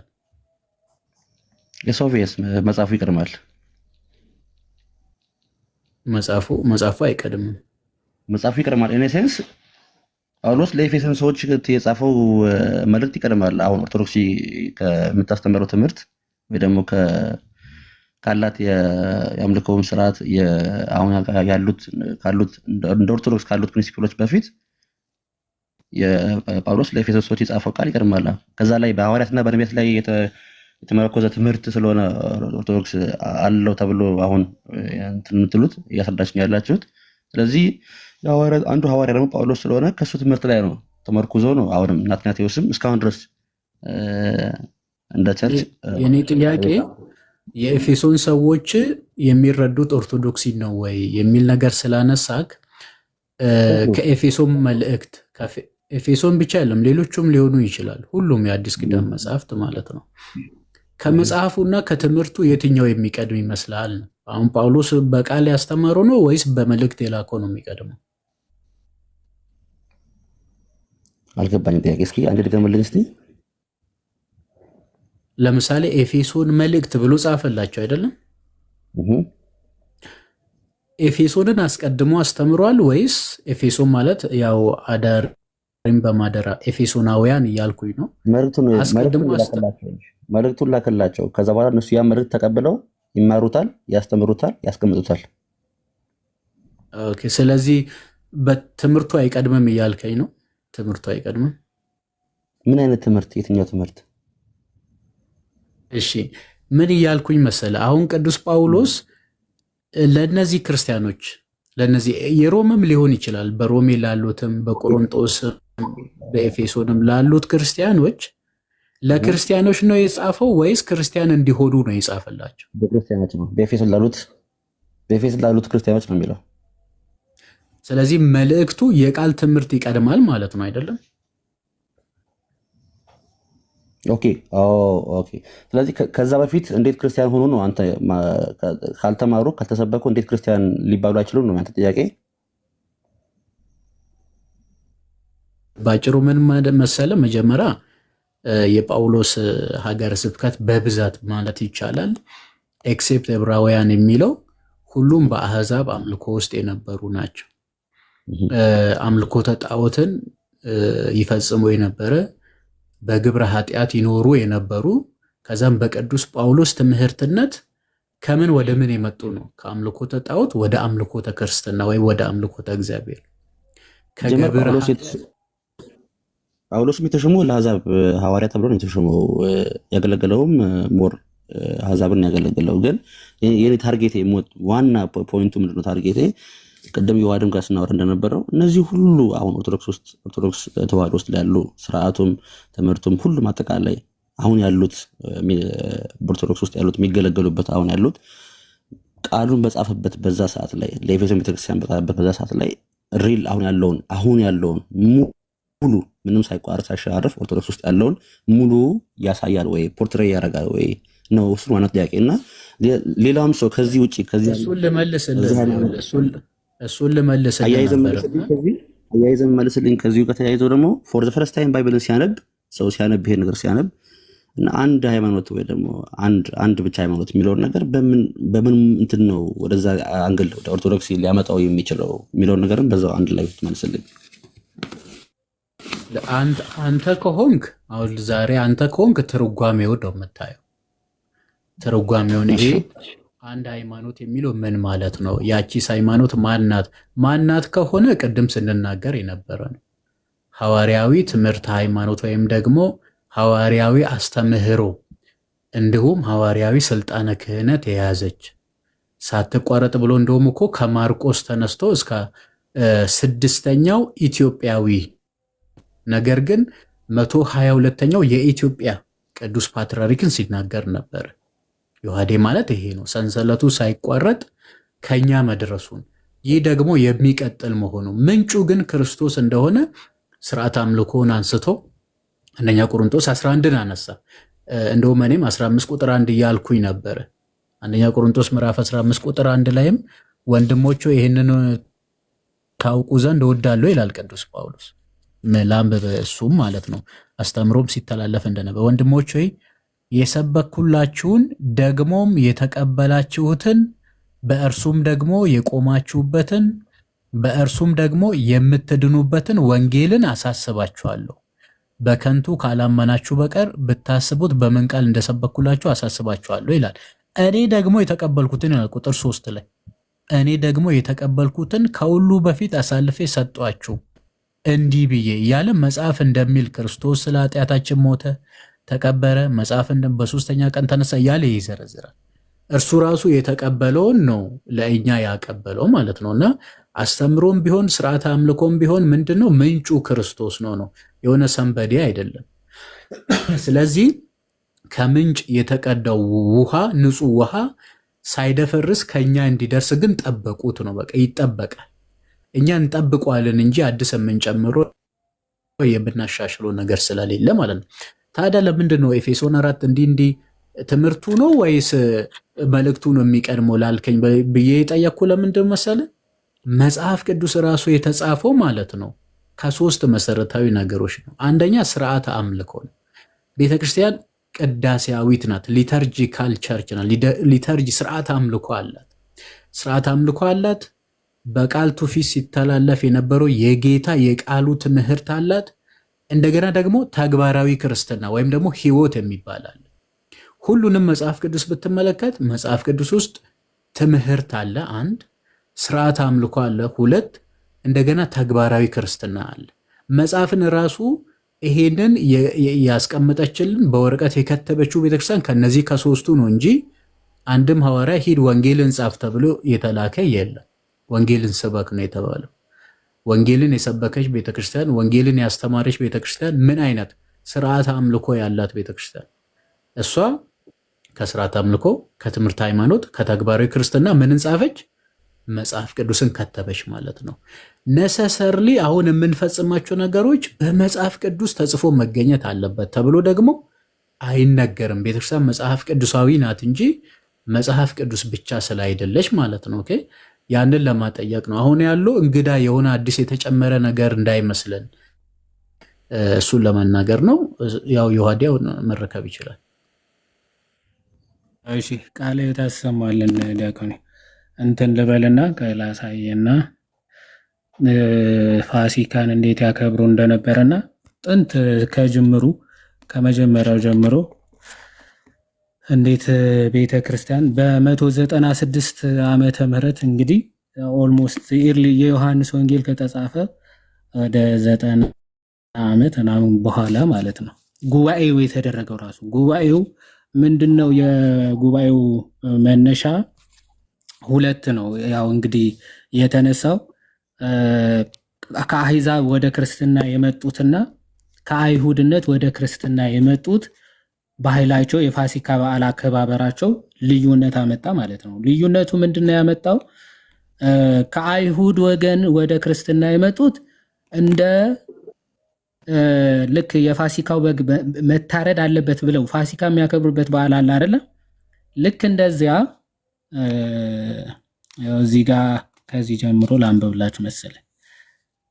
እሺ፣ ከአሕዛብ ወገን ያመኑት ክርስቲያኖች እሺ፣ ከየት ልጀምር? እሺ፣ በዓል ያከብሩ እንደነበር ተጽፏል። እሺ፣ ይኸው ቅዱስ ጳውሎስ ሳይቀር የፋሲካን በዓል ያከብሩ እንደነበረ ተጽፏል ይላል። ማስረጃ የት ነው? ሐዋርያት ሥራ ምዕራፍ ይታያችሁ ከሆነ አላቅም፣ ምዕራፍ 18 ከቁጥር 21፣ ምዕራፍ 20 ከቁጥር 6 እና 16 ላይ አለ በዓል ያከብሩ እንደነበረ ማለት ነው፣ የፋሲካ በዓል። ስለዚህም ይላል አይሁድ ክርስቲያኖች በፋሲካ መስዋዕት ዕለት የክርስቶስን ሞትና ትንሣኤ ያስቡ እንደነበር ይገምታል። ማለት አይሁዶች በማን አይሁድ ክርስቲያኖች ማለት ነው የፋሲካው መስዋዕት በሚሰዋበት የክርስቶስን ሞትና ትንሣኤውን ያከብሩ ነበር። ከአሕዛብ ወገን ያመኑት ክርስቲያኖች ግን የፋሲካው በግ ስርዓትና የቂጣ በዓል ትውፊት ስላልነበራቸው በዓለ ትንሣኤን ከጌታ ቀን ወይም እሁድ ጋራ በተያያዘ ሁኔታ ያከብሩ ነበረ። በዚህም አካሄድ የአይሁድ ፋሲካ በዓል በደረሰ ጊዜ በአቅራቢያው ባለው እሁድ በዓል ትንሣኤን፣ ከእርሱ በፊት ባለው አርብ ደግሞ የስቅለትን መታሰቢያ ያደርጉ ነበረ። አብያተ ክርስቲያናቱም ወይም አይሁድና አሕዛብ ማለት ነው ይህን ስርዓት በየትውፊታቸው አጽንተው በመያዛቸው በሁለተኛው ክፍለ ዘመን ያከራክሩ ከነበሩ የቤተ ክርስቲያን ጉዳዮች አንዱ ይኸው በዓለ ትንሣኤ የሚከበርበት ቀን ጉዳይ ሆኖ ነበረ ይላል። በ196ኛው ዓመተ ምህረት ከአይሁድና ከአሕዛብ የመጡ የፋሲካ በዓል አከባበራቸው ልዩነት ፈጠረ ማለት ነው። እነሱ እሁድን ከአሕዛብ ወገን የመጡት እሁድን ሴንተር አድርገው ያከብራሉ። ከአይሁድ ወገን የመጡት ደግሞ የቂጣ በዓልን ወይም ደግሞ የፋሲካ በዓልን መሰረት አድርገው ከዛ በፊት ያለውን ደግሞ ስቅለትን መሰረት አድርገው ያከብሩ ነበር። በዚህ ምክንያት ልዩነት ተፈጠረ። ዘንድ ጉባኤ ይደረግ ተብሎ ጉባኤ ተደርጎ ነበረ። ጥንትም የበዓለ ፋሲካ ወይም የ40 ቀን ጾም ከዛ ደግሞ በዓለ ፋሲካ በቤተ ክርስቲያን ታሪክ የታወቀ ነው። እነ ሐዋርያ ቅዱስ ጳውሎስ ራሱ ያከብሩት የነበረ ነው። ከዛ በተጨማሪ ደግሞ እነ ቅዱስ አትናቴዎስ እነ ቅዱስ ዮሐንስ አፈወርቅ ሁሉም የሚያውቁት በዓል ጾም ነው፣ የፋሲካ ጾም ማለት ነው። እንደውም ቅዱስ አትናቴዎስ ሌተር 39 አለው አይደለ? ፌስታል ሌተር ነው የሚባለው የፋሲካ መልእክቱ ይልና በፋሲካ ጾም እንዴት መጾም እንዳለብን ከዛ ደግሞ ነፍሳችን እንዴት ማበርታት እንዳለብን ምናምን የሚጽፍበት መልእክት ነውና ፌስታል ሌተር የፋሲካ መልእክት ተብሎ ይታወቃል። የቅዱስ አትናቴዎስ ሌተሩ ማለት 39ኛው ሌተሩ እንደዛ ብሎ ነው የሚናገረው። እነ ቅዱስ ዮሐንስ አፈወርቅ በሚገባ ስለዚህ ጾም አስተምረዋል። እነ ቅዱስ ባስልዮስ፣ ቅዱስ ጎርጎርዮስ እነዚህ ሁሉ ስለዚህ ጾም ራሱ ተናግረዋል ማለት ነው። የሚታወቁ ናቸው። ቅዳሴ ደግሞ የሐዋርያ ቅዱስ ጳውሎስ እኮ ስለ ቁርባን ምን እላችኋለሁ የጌታ ስጋና ደም በምትበሉበት ሰዓት ራሳችሁን ፈትኑ መርምሩ አለ። ንስሐ ገብተው እንደሚቆርቡ የታወቀ ነው። ሚስጢረ ንስሐ እንዳለ የታወቀ ነው። ሚስጢረ ቀንዲልም ጭምር ያዕቆብ መልእክት ምዕራፍ 5 ላይ ተጽፏል አይደል? ከእናንተ ማንም የታመመ ቢኖር ይላል አይደል? የቤተ ክርስቲያን ሽማግሌዎች ወደ እርሱ ይጥራ። ከዛስ በኋላ ታሞ ከሆነ እንደውም ልክፈትና እናንብበው። ነገር በዓይን ይገባል ስለሚባል ልክፈተውና እያነበብ ነው ብናየው መልካም ነው። ያዕቆብ መልእክት ምዕራፍ 5 ከቁጥር 14 ጀምሮ ከእናንተ መካከል ማንም የታመመ ቢኖር ይላል። የታመመ ሰው ይሄ የእንትኖቹ ነው መሰለኝ። ይሄኛው ላርጋ። ከእናንተ የታመመ ማንም ቢኖር የቤተ ክርስቲያን ሽማግሌዎችን ወደ እርሱ ይጥራ፣ በጌታ ስምም እርሱን ዘይት ቀብተው ይጸልዩለት። የእምነትም ጸሎት ድውይን ያድናል፣ ጌታም ያስነሳዋል፣ ኃጢአትንም ሰርቶ እንደሆነ ይሰረይለታል ይላል። አሁን እዚህ ጋር የቤተ ክርስቲያን ሽማግሌዎች እያላቸው ያለው ባይዘው ካህናት ማለት ነው። የግሪኩ ቃል ፕሪስባይተርስ ይላል። ፕሪስባይተር ማለት ካህናት ማለት ነው።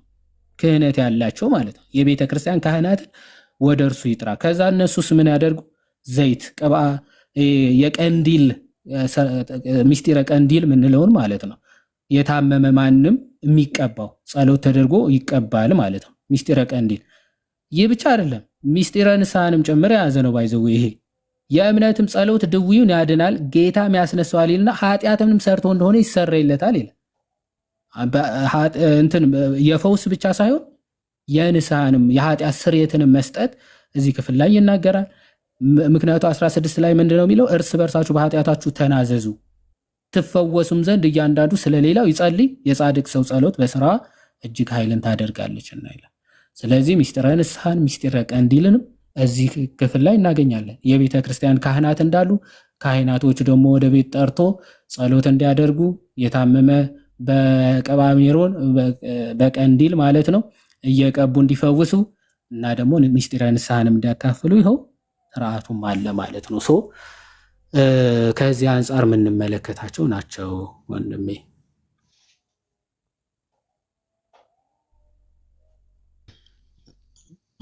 አንድ የቀረሻለች መሰለኝ ያለፍኳት። ስለዚህ እኔ ራሴን ባካፕ ማድረግ ሳይኖርብኝ አይቀርም። ያው ሂስቶሪካል ወይ ደግሞ በኦርቶዶክስ ውስጥ ያሉትን የአስተምህሮዎች የአምልኮ ስርዓቶችን በደንብ ማየት ሳይኖርብኝ አይቀርም። እሱን ወስጃለሁ፣ እመለከታለሁ። ግን ኖርማሊ ፎር ዘ ፈርስት ታይም ያልኳት እሷን ብትጨምርልኝ፣ ፎር ዘ ፈርስት ታይም ባይብልን የሚያነብሰው ያን ቃል ቢያየው እንዴት አድርጎ አንደርስታንድ ሊያደርገው የሚለው ነገር ብትጨምርልኝ በዛው።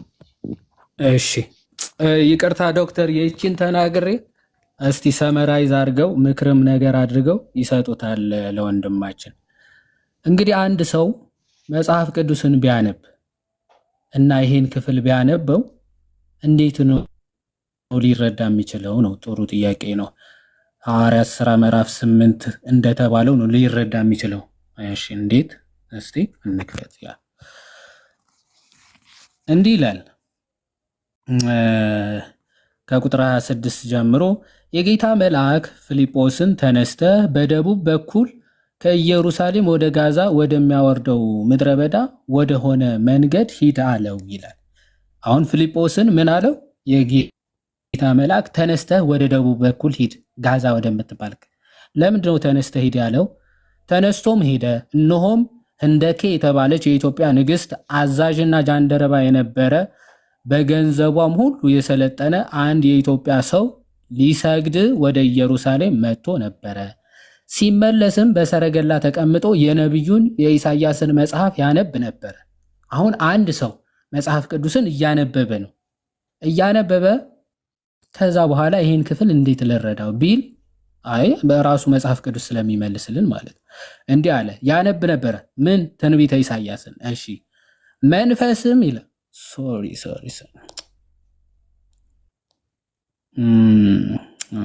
መለሰ። ከዛ እሺ መንፈስም ይላል ፊልጶስን ወደዚህ ሰረገላ ቅረብና ተገናኝ አለው ይላል። አይ መንፈስ ቅዱስ አሁን በዘመናችን እንደሚሉት መጽሐፉ አንብብ ራስህ መንፈስ ቅዱስ ይገልጥልሃል ምናምን የሚሉ መጽሐፍ ቅዱስ የማያውቃቸው ትምህርቶች የመጡ አሉ። ትክክል ነው። መንፈስ ቅዱስ ያግዛል፣ ይረዳል። ግን የሚያግዝና የሚረዳ እንደፈለክ እያቦካህ ወይም ደግሞ በራስህ ሐሳብ መጽሐፉን ለመረዳት በመታገል አይደለም። እሺ እንዴት ነው ታዲያ? አሁን መንፈስ ለማን ነው? ለፊልጶስ። ባይዞ መንፈስ ቅዱስ እኮ ለኢትዮጵያዊ ጃንደረባ መግለጥ ይችላል እኮ። መግለጥ አይችልም እኮ እየተባለ አይደለም። መግለጥ ይችላል መንፈስ ቅዱስ። ግን መንፈስ ቅዱስ እንደዛ አይደለም ያደረገው። ምንድነው ያደረገው? ፊልጶስን ምን አደረገ? ላከለት። ፊልጶስን ኢትዮጵያዊ ጃንደረባውን ሄደ ተገናኘው አለ። ፊልጶስም ሮጦ የነቢዩን የኢሳያስ መጽሐፍ ሲያነብ ሰማና ይላል። የማንን? የኢሳያስን ትንቢት ጮክ ብሎ ሲያነብ ኢትዮጵያዊ ጃንደረባ ሰማና በእውኑ የምታነበው ታስተውለዋለህን አለው ይላል። እሺ አሁን አንተ ያነበብከው ነገር አስተውለዋል? አልተረዳኸውም አይደል? ስለዚህ ምንድነው የምታደርገው? ምን ማድረግ አለብህ? ይኸው ራሱ ይመልሳል። እርሱም አለ የሚመራኝ ሳይኖር ይህ እንዴት ይቻለኛል አለው። ወጥቶም ከእርሱ ጋር ይቀመጥ ዘንድ ፊልጶስን ለመነው። ያነበውም የነበረ የመጽሐፍ ክፍል ይህ ነበረ። እንደ በግ ወደ መታረድ ተነዳ፣ የበግ ጠቦትም በሸላቾቹ ፊት ዝም እንደሚል እንዲሁ አፉን አልከፈተም። በውርደቱ ፍርዱ ተወገደ፣ ሕይወቱ ከምድር ተወግዳለችና ትውልዱስ ማን ይናገራል? ጃንደረባውም ለፊልጶስ መልሶ እባክህ ነቢዩ ይህ ስለ ማን ይናገራል? ስለ ራሱ ነውን ወይስ ስለ ሌላ አለው ይላል። ስለዚህ ምንድነው ማድረግ ያለብን ስንል የሚረዳን ሳይኖር እንዴት ይገባናል ማለት መቻል ስንችል መጽሐፍ ቅዱስ የሚረዳ በጣም ብዙ መጽሐፍቶችን ማግኘት እንችላለን። ኦኬ ልክ እንደ ፊልጶስ ማለት ነው። ልክ እንደዚያ ከሐዋርያቶቹ እግር ስር ቁጭ ብለው የተማሩ ቅዱሳን አባቶች አሉ። የሐዋርያቶቹ የራሳቸው ደቀ መዛሙርት ማለት ኦኬ እንዲህ እየጠየቁ ከስራቸው የተማሩ ተማሪዎቻቸው አሉ። መጽሐፍ ቅዱስን ያብራሩ፣ መጽሐፍ ቅዱስን የተነተኑ፣ መጽሐፍ ቅዱስን የተረጎሙ አባቶች አሉ። ስለዚህ የእነሱን ትርጓሜ በማንበብ ነው ልንቀበላቸው የምንችለው። መጽሐፍ ቅዱስ ዝም ብለህ ስላነበብክ ትረዳዋለህ ማለት አይደለም። ምክንያቱም የእግዚአብሔር መንፈስ በቅዱሳን ሰዎች ላይ አድሮ የተናገረው መጽሐፍ ነው። ስለዚህ ቅድስና ይፈልጋል ለመረዳት፣ ቅድስና ይፈልጋል ሐሳቡን ለማግኘት ማለት ነው። እኛ ያንን ህይወትና ያንን ቅድስና አለን ወይ? እሱ ራሳችንን ህይወታችን መፈተሽ ነው። ግን በቅድስና ህይወት የተመላለሱና የቅዱሳኑ በረከት የተቀበሉ እንደነ ቅዱስ ዮሐንስ አፈወርቅ አሉ። ቅዱስ ዮሐንስ አፈወርቅ ሊተራሊ ባይዘው የጳውሎስን መልእክት ሙሉን ተርጉሟል። የጳውሎስን መልእክት በሚተረጉምበት በእያንዳንዱ ትርጓሜ ቅዱስ ጳውሎስ እየመጣ እየተገናኘ ያነጋግረው፣ ያልገባውን ደግሞ ይፈታለት፣ ይረዳው፣ ያግዘው ነበር። በእንደዚህ አይነት መልክ ካልሆነ በስተቀር ልክ እንደ ፕሮቴስታንት ወንድም እህቶች ጥስጣሽ ቤተ እምነቶች ክፍልፋዮች ውስጥ ነው የምትገባው። ስለዚህ የቀናውና አንድ ወጥ መረዳት እንዲኖርህ በቃ ሐዋርያቶቹ ምን አስተማሩ? ከሐዋርያት እግር ስር ቁጭ ብለው የተማሩ የነሱ ደቀ መዛሙርትስ ምን ብለው ተረዱት የሚለውን ስትይዝ ቀጥተኛ ልዩነት የሌለው አንድ ኦርቶዶክስ ቤተክርስቲያን ተብላ እንደምትታወቀው በቃ የቀና ቀጥ ያለ መረዳት ይዘህ ትቀጥላለህ። አይ ራሴ አንብቤ እረዳለሁ ካልክ ግን አሁን ፕሮቴስታንት ስንት ደርሷል? 40 ሺህ ያው ኦልሬዲ እስቲሜት የተደረገው ማለት እስከ 60 የሚሉ አሉ፣ ግን ዞሮ 40 ሺህ ደርሷል። ባይዘው ይሄ አሴ ዲኖሚኔሽን የተቆጠሩ ናቸው። እያንዳንዱ ዲኖሚኔሽን ላይ ደግሞ ብትመለከት እያንዳንዱ አሁን ለምሳሌ እዚህ የሆነ አማኑኤል ምናምን የሚባሉ ቸርቾች ብትወስድ አንዱን ምዕመን ዝም ብለህ መዘህ የሆነ ትምህርት ብትጠይቀው የራሱ በቃ አማኑኤል ቸርች የሚባሉ የማይቀበሉት የራሱ እምነት አለው፣ እሱ ብቻ የሚቀበለው ማለት ሶ እንደዚህ ኢንዲቪጁዋል ሳይቆጠር ወደዚህ አይነት ክፍልፋዮች ዲኖሚኔሽኖች ደርሰዋል። ሶ ክርስቶስ ደግሞ የሰጣት ለቤተ ክርስቲያን የሰጠው ምንድነው? አንድ መንፈስ አይደል ያለው? አንድ ጌታ አይደል ያለው? አንድ ጥምቀት አይደል ያለው? አንድ ሃይማኖት አይደል? ይኸው ጌታ አንድ ከሆነ ከዛ የምትጨመረው ወደዛ ወደ ክርስቶስ አካልነት አይደለ? ያቺ የምታስጠምቅ ወይም ወደ ክርስቶስ አካል ህብረት የምትጨምር ጥምቀትም አንድ ነው የምትሆነው። ያቺ ጥምቀቱ የምታደርስ ወደ ጥምቀቱ የምታደርስ ትምህርትም አንዲት ነች ማለት ነው። አንድ ሃይማኖት ማለት እሱ ነው።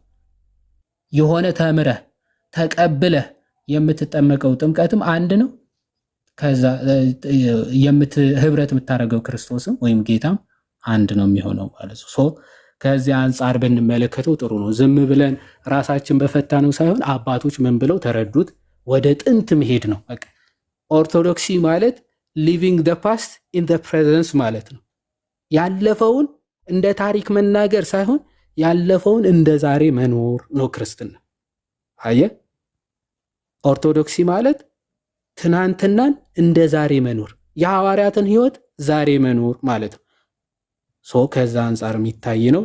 እግዚአብሔር ይስጥልኝ። አሁን ደግሞ ዶክተር እንግዲህ አስተካክለው ምናምን ምክር ማዘል አድርገው ይጨምሩላል። እግዚአብሔር ይስጥልኝ።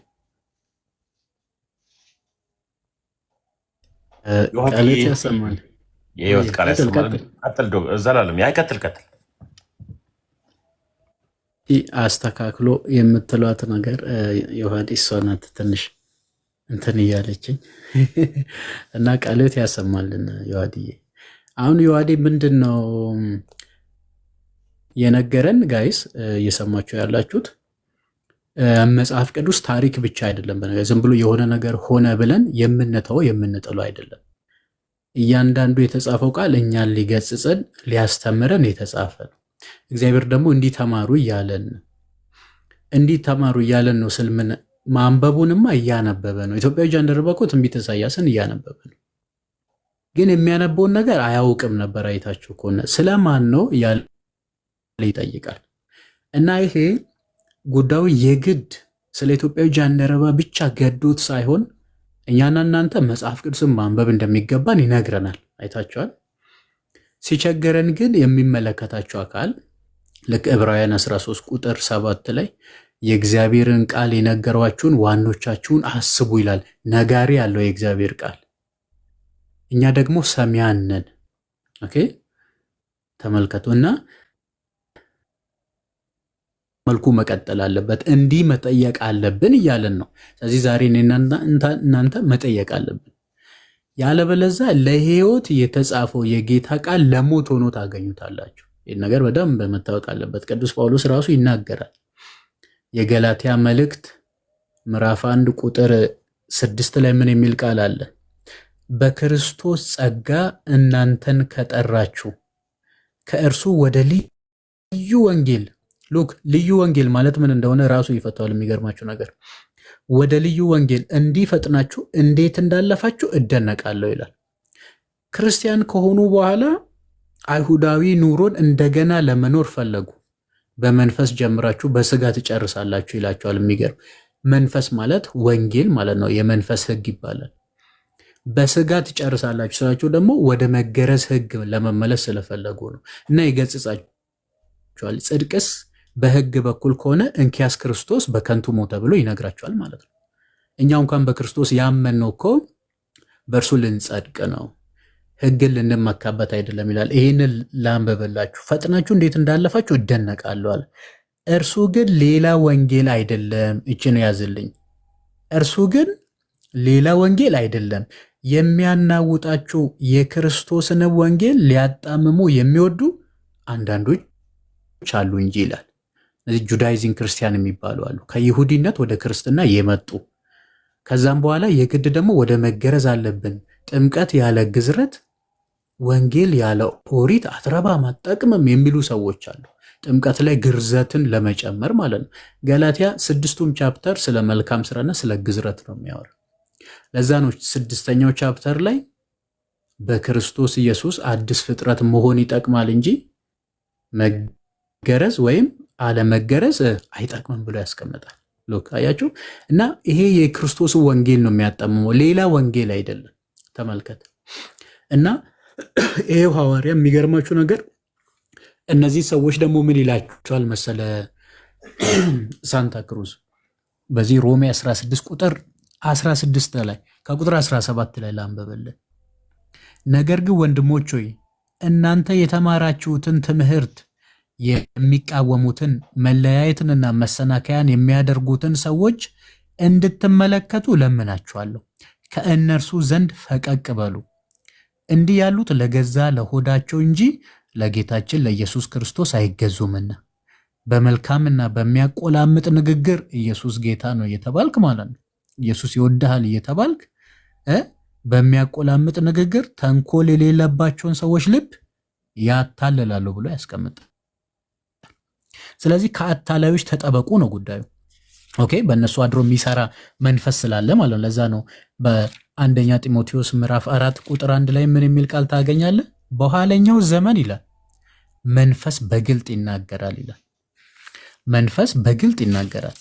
በኋለኛው ዘመን ማለት ያው እንግዲህ ከወንጌል በኋላ ያለውን ነገር እየነገረን ነው። እና ምን ይላል? መንፈስ ግን በግልጥ በኋለኛ ዘመናት አንዳንዶች የሚያስቱ አሳቾች፣ ተመልከቱ፣ መናፍስትንና በውሸተኞች ግብዝነት፣ አንደኛ ግብዞች ናቸው፣ ሁለተኛ ውሸታሞች ናቸው።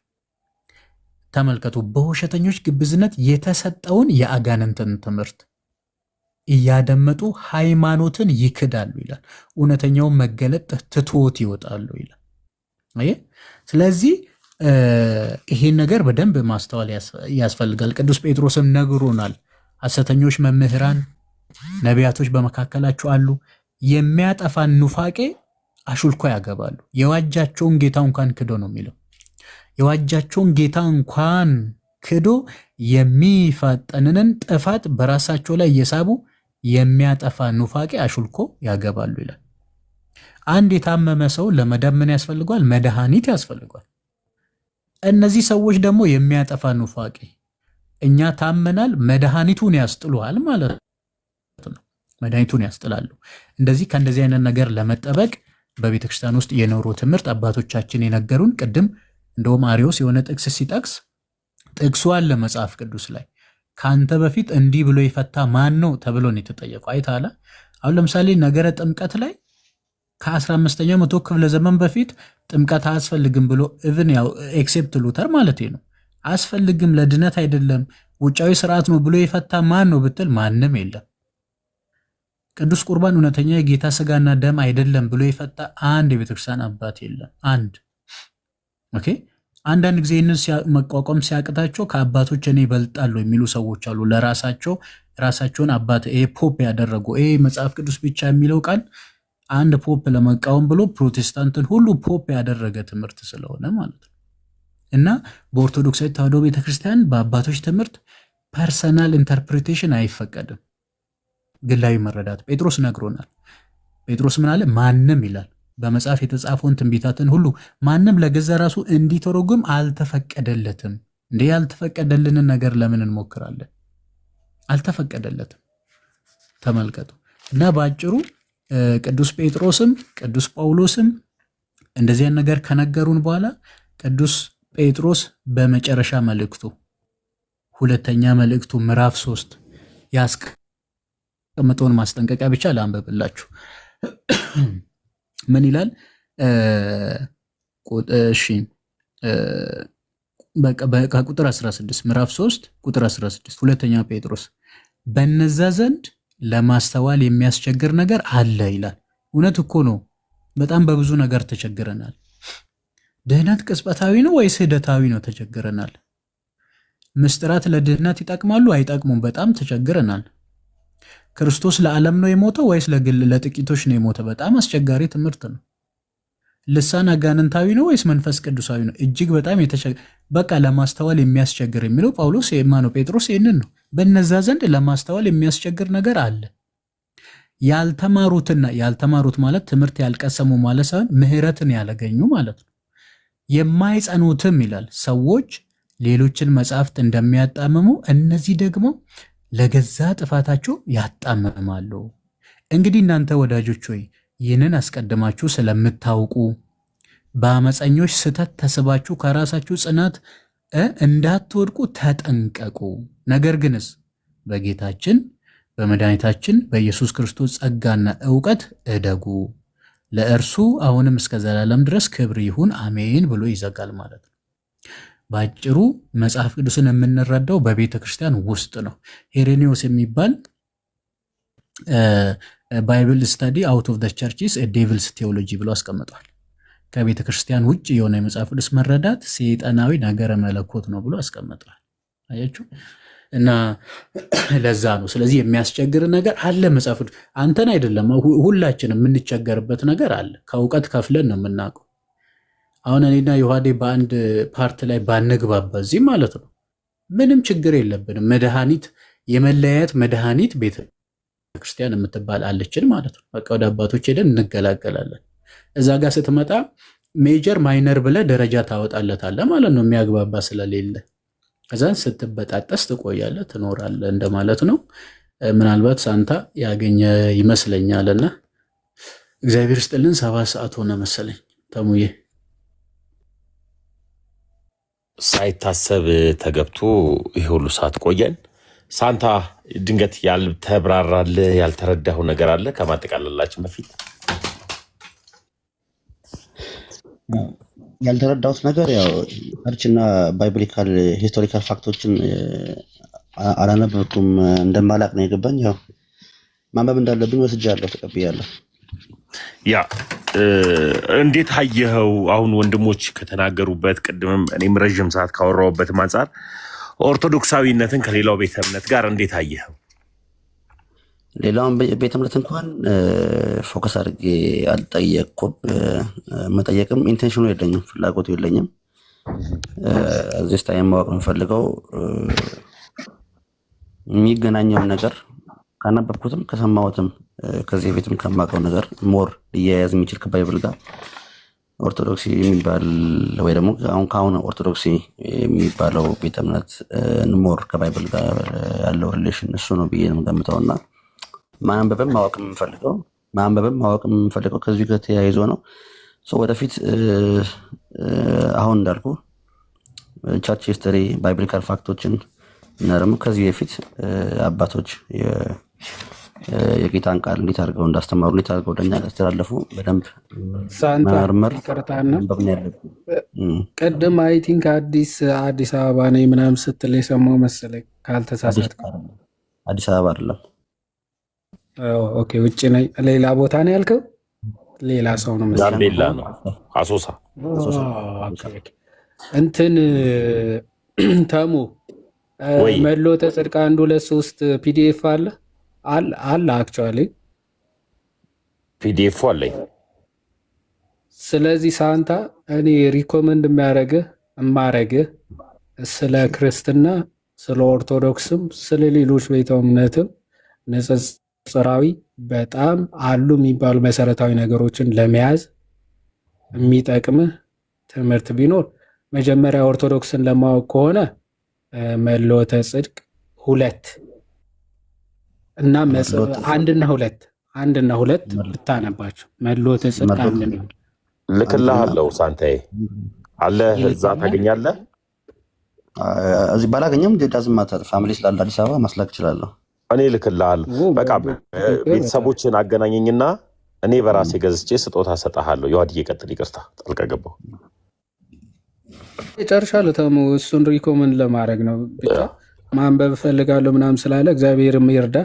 እንደዚህ ልብን ክፍት አድርገህ ለማንበብም ስትሞክር እግዚአብሔርም ያግዝሃል፣ ይረዳል። ብቻ ቅንነት ይኑርህ እንጂ ችግር የለውም ወንድሜ፣ በርታ እና ፒዲ ካገኘ ሰዮ ሃርድ ኮፒ ቢሆን በጣም ደስ ይላል። ነገሮች እንዲህ ድምፃቸውን እየሰማ የወረቀት ድምፅ እየሰማ ስታነብ ነው ደስ የሚለውም ለማንበብ ሞራሉ የሚኖርህ ፕላስ ደግሞ የሚያዝልህ እሱ ቢገኝ ጥሩ። ካልሆነ ግን ፒዲኤፍም ስላለ እሱን ሼር ማድረግ እንችላለን ነው ወንድሜ። ቀጥሉ። እሺ ሳንታ በጣም ደስ ብሎኛል። በውስጥ ግን አትጥፋብኝ፣ ፎሎም ስለመለስኩ ጻፈልኝ። ደስ ይለኛል። ኦርቶዶክስ ብትሆን ምኞቴ ነው የኔ።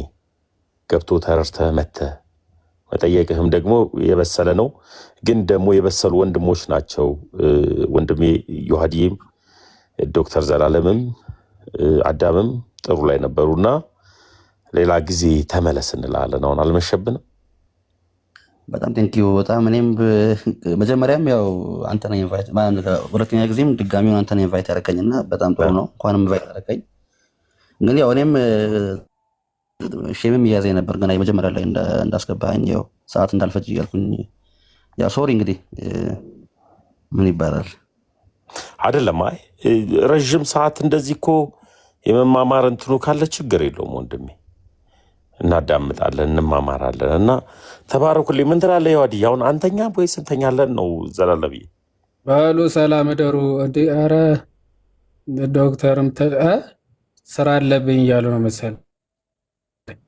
ዶክተር ስራ ሳይሆን እቺን ዶክተር የምትሏትን ነገር ለምንድን ነው ግን እቤት ስራ ምንድን ነው? አሁን እኮ የእናንተ አሁን የማንም እንትን ዶክተር እየተባለ እና ከኔ ስለተባለ በዚህ ሌሊት አይ የክብር ዶክተር እየተባለ ይተው እንጂ በትምህርት የመጣ ይጀምር። እኔ ታስታውሳለህ? መረራን አልሰማችሁም እንዴ?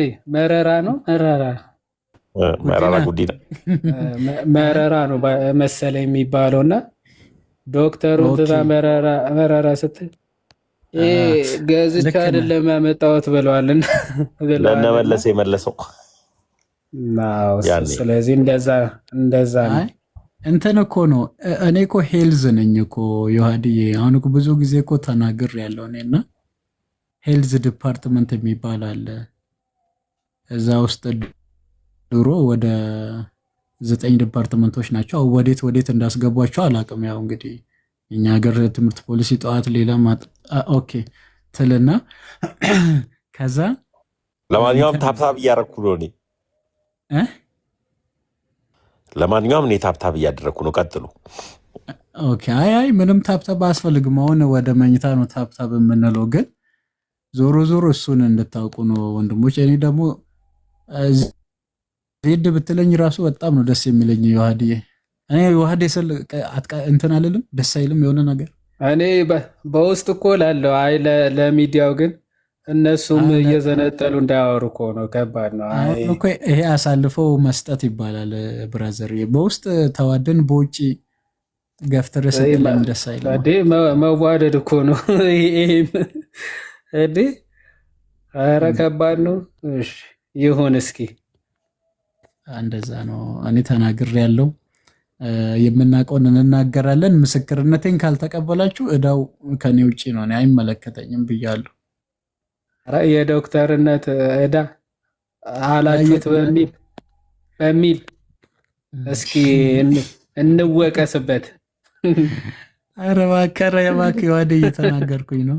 ማን ያስታርቀን? እሺ በዚህ ጉዳይ ላይ ሕክምና ተመልሷል። ማን አለ እዚህ ጋር? እኔ ብቻ ነበርኩኝ። እኔም ደግሞ ብዙ ማውራት አልወድም። አታይም? አንዱ ደግሞ እዚህ ፖሊን ይወልድ ፖሊን ሳናውቅ ዘሌ እያልን እንደ ውርደት ቆጠረ። ተመልከት እባክህ፣ በሱ ቀጥል አንተ። መልካም አደራ ወንድሞች በሉ። ቻው ወንድሜ። እሺ ኧረ እኛ የምንወጣ። ሰላም እደሩ ሁላችሁም። ሰላም እደሩ የኔ ተወዳጆች ሁላችሁንም። አሜን አሜን። ሁላችሁንም ሰላም እደሩ። እንወዳችኋለን። አሜን። ሁላችሁም ሰላም እደሩልኝ።